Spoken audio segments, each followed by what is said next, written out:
Spiritually awake, people struggle financially. It sounds backwards, almost unfair, like the universe is playing some elaborate joke. How can people who see through illusion, who value truth, who reconnect with the essence of being, end up broke, confused, or barely keeping up with bills? Meanwhile, others who seem fully hypnotized by the system appear to thrive. If you've ever felt this contradiction in your own life, you're not alone. The paradox is ancient, it's universal, and it is not a mistake. It's the opening act of the cosmic joke. Awakening is not a lightning bolt that changes everything instantly.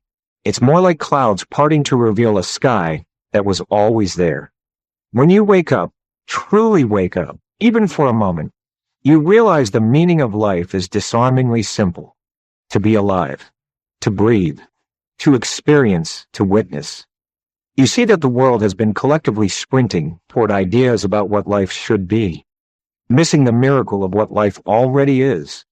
And suddenly the structures you once bowed to, status, achievement, image, wealth, lose their glue. They feel artificial, thin, almost silly. But here comes the paradox. As this clarity rises, the material world often becomes heavier. You may find yourself financially struggling, unmotivated in your old career, uninterested in chasing income the way you used to.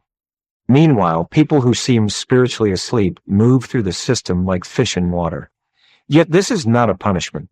It is a phase, a recalibration, a sacred interval where your soul reorganizes itself before sending you back into the world with new eyes. Money is one of the greatest collective illusions. It's a symbol, a placeholder, a shared imagination. Numbers on a screen that determine survival in the modern world. But symbols are not the thing they represent. You can have a fortune in your account and still feel miserable, disconnected, or empty. You can have little and still experience richness beyond measure. True wealth has always been elemental. Air that fills your lungs, clean water, nourishing food, shelter that holds you like a womb, people who care about you, and a mind capable of perceiving beauty. Picture the millionaire who spends every waking moment staring at charts, investments, portfolios, so engrossed in symbols that they barely engage with the substance of life. They have the representation of wealth, but rarely taste the actual fruit of experience. They are surrounded by abundance, but starved of living. When awakening hits, this illusion cracks. You stop chasing numbers because you now see through them. But the world continues to operate on this invented system, and there's a transition period where your newly expanded consciousness has to learn how to exist within a framework you no longer fully believe in. That friction often looks like financial struggle. First, awakening dissolves fear, the primary engine of modern economics. The economy runs on scarcity thinking, on fear of missing out, fear of falling behind, fear of not being valuable. When fear disappears, the motivation to grind begins to evaporate too. Second, old interests fall apart. Careers you once worked hard for suddenly feel meaningless. The ladder you've been climbing for years now looks like a staircase to nowhere. The pursuit of status or title no longer stimulates your spirit. You may try to force yourself to continue, but your intuition rebels, your body resists, and your heart refuses to pretend. Third, you recognize the system itself as flawed. You see how much of society is built on competition rather than cooperation, anxiety rather than trust, scarcity rather than sufficiency. Once you spot these cracks, you can't unsee them. Participation without awareness becomes impossible. But participation with awareness requires a new set of skills you haven't developed yet. Thus you enter the in-between, awake on the inside, but still learning how to function in a world designed for the asleep. The fisherman story captures this beautifully.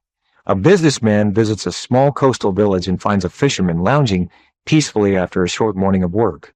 The businessman urges him to expand, buy more boats, hire a crew, grow an empire, so that one day, after decades of labor, he can retire and finally enjoy life. The fisherman laughs kindly and says, "But I'm already living the life you're describing." This is the awakened perspective. The understanding that the ultimate destination of all striving is simply to be content, present, and free. But why postpone that for a future that may never come? The fisherman sees what the businessman cannot. The journey many people take to someday relax is unnecessary when peace is already accessible in the present moment. The awakened person sees this too, and because of that insight, they often can't force themselves to chase the same dream society pushes. But that clarity sometimes comes before practical stability, creating a temporary gap where values evolve faster than circumstances. After awakening, you stand at a crossroads. Do you reject money and walk away from the material world entirely, or do you return to the world but operate differently? The answer is balance. Money is neither evil nor holy. It is simply a tool, powerful when handled consciously, destructive when worshipped. There is a gap period where your old identity falls apart, but your new identity hasn't fully formed. This is a sacred metamorphosis, like the chrysalis stage of a butterfly or the snake shedding its skin. Vulnerability is natural. Disorientation is expected. Financial hardship during this period is not a sign of failure. It is evidence that the old self can no longer survive. The universe is recalibrating your path, teaching you to operate not from fear, but from alignment. When fear fades and desperation dissolves, paradoxically, money begins to flow more easily. Not because you chase it harder, but because you're no longer blocking it with anxiety or self-betrayal. The energy becomes cleaner. There are two distinct forms of poverty. The first is temporary material poverty, the kind many awakened people experience while rebuilding their lives. This is uncomfortable but ultimately harmless. You can always recover from a low balance. The second is spiritual poverty, the poverty of trading your soul, betraying your heart, and numbing your awareness for the sake of external validation. This form is far more dangerous and far more common. It is the poverty of someone who has everything except themselves. Awakening reorients your priorities. Consciousness, presence, love, clarity. These become the true treasures. They are the wealth that death cannot take, society cannot measure, and money cannot buy. First, stop fighting the process. You're not doing anything wrong. You're transitioning between operating systems, one based on fear, one based on awareness. Second, take grounded action. Find work that aligns with your essence, even if it pays less at first. Simplify your lifestyle so your spirit can breathe. Reach out for support without shame. Connection is part of the path. Third, remember what is real. The meaning of life is not waiting for you at the end of your goals. It's here, in your breathing, in the sensation of being alive.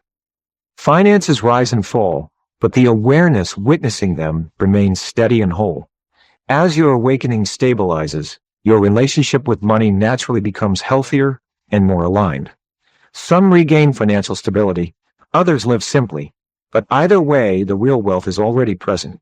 What you gain through awakening, clarity, presence, inner freedom, is worth more than any income or achievement.